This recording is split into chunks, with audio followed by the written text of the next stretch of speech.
Welcome to episode 4 of Poems of Our Climate, a poetry podcast, with myself, Christopher Smith. All poems in this episode are taken from the Norton Anthology of Poetry, 3rd edition.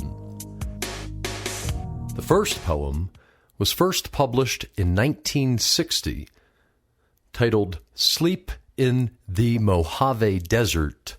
It was written by Sylvia Plath. Out here, there are no hearthstones, hot grains simply.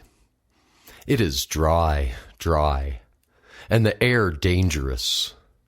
Noonday acts queerly on the mind's eye, erecting a line of poplars in the middle distance, the only object beside the mad straight road one can remember men and houses by. A cool wind should inhabit those leaves and a dew collect on them, dearer than money, in the blue hour before sunup. Yet they recede, untouchable as tomorrow, or those glittery fictions of split water that glide ahead of the very thirsty. I think of the lizards airing their tongues in the crevice of an extremely small shadow, and the toad guarding his heart's droplet. The desert is white as a blind man's eye, comfortless as salt. Snake and bird doze behind the old masks of fury. We swelter like fire dogs in the wind. The sun puts its cinder out. Where we lie, the heat-cracked crickets congregate in the black armor plate and cry. The day moon lights up like a sorry mother, and the crickets come creeping into our hair to fiddle the short night away.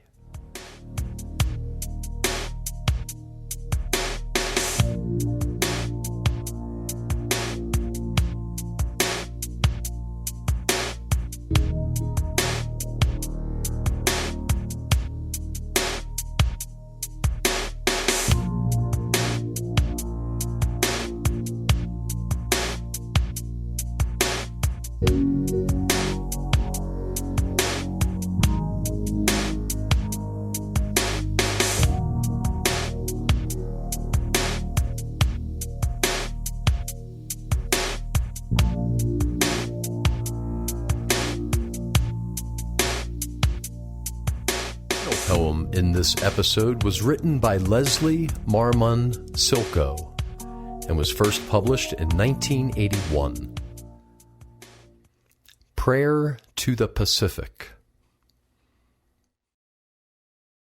I traveled to the ocean, distant from my southwest land of sand rock, to the moving blue water, big as the myth of origin. Pale, pale water in the yellow-white light of sun floating west to China where ocean herself was born. Clouds that blow across the sand are wet. Squat in the wet sand and speak to the ocean. I return to you, turquoise, the red coral you sent us, sister spirit of earth. 4 round stones in my pocket, I carry back the ocean to suck and to taste. 30,000 years ago, Indians came riding across the ocean, carried by giant sea turtles.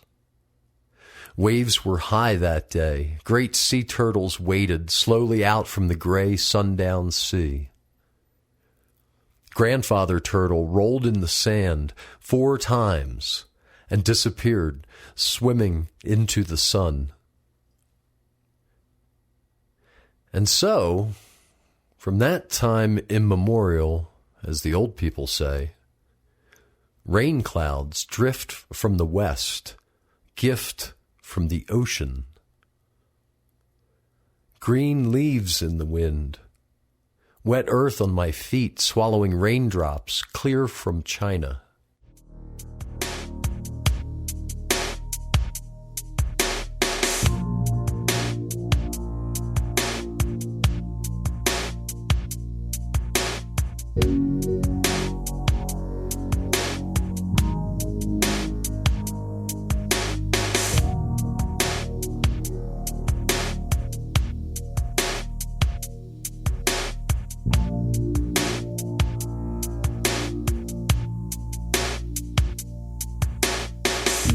Second poem in this episode was written by Douglas Crase and was first published in 1981. Summer. Everywhere, things have been taking place visibly, filling vacancies as if these were where they accurately belonged. Likewise with us. It is no isolated longing we are called on to endure. Encouraged by the loose joints of each expanding afternoon, this season we never could have made, save for the hours that buckle and gully beside us with desire. Headlong as it seems, our momentum is still an adjunct of the year, and the territory we cover is legitimately ours. As when Yellow Rocket retakes an empty field. What's to decide? The invisible volume of richness within our grasp is unfathomable unless we retrieve it in peculiar experience. A day at the beach, a trip to the country, a morning that starts with the loudest cardinal we ever heard. And though these moments will ripen by themselves, we are not likely to be surprised if they turn up heaped together one day, like a pail of raspberries ready to be cleaned.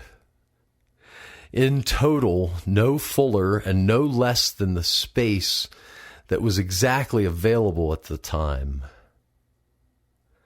It's enough to occupy dimensions as we come to them. The handsome couple just now appearing in the door, and how we can measure their eventual reach, we can wait for time to tell. Today, though, today crowds the branches in busy readiness. The abundant minutes are plentiful all around, and immediately as the afternoon begins, the wind arrives with the flutter of something really happening.